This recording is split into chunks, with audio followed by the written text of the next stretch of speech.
La Russie continue de jouer avec la menace nucléaire pour gagner son bras de fer contre les Occidentaux sur L'.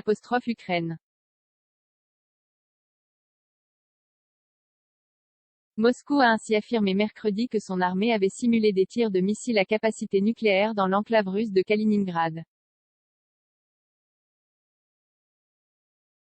Cette annonce intervient au 70e jour de l'intervention russe en Ukraine, qui a fait des milliers de morts et provoqué la plus importante crise des réfugiés en Europe depuis la Seconde Guerre mondiale, avec plus de 13 millions de personnes déplacées.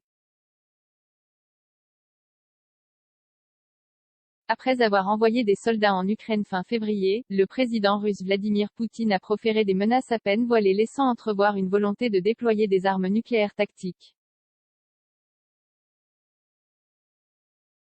Une enclave entre la Pologne et la Lituanie mercredi, lors de manœuvres militaires dans cette enclave de la mer Baltique située entre la Pologne et la Lituanie, deux pays membres de l'Union européenne, la Russie a simulé des lancements électroniques de systèmes de missiles balistiques mobiles Iskander à capacité nucléaire, a déclaré le ministère russe de la Défense.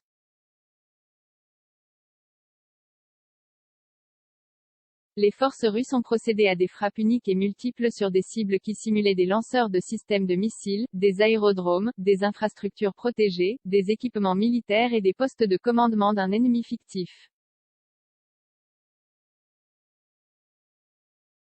Après avoir effectué les tirs électroniques, les militaires ont effectué une manœuvre pour changer de position afin d'éviter une éventuelle frappe en représailles, selon le ministère de la Défense.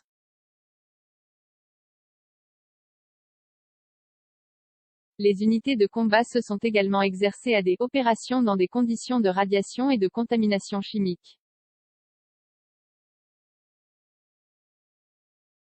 Plus de 100 militaires ont participé à ces exercices. La Russie a placé ses forces nucléaires en état d'alerte peu après l'envoi de troupes en Ukraine le 24 février. Vladimir Poutine a en outre mis en garde contre des représailles, rapides comme l'éclair, en cas d'intervention directe de l'Occident dans le conflit ukrainien.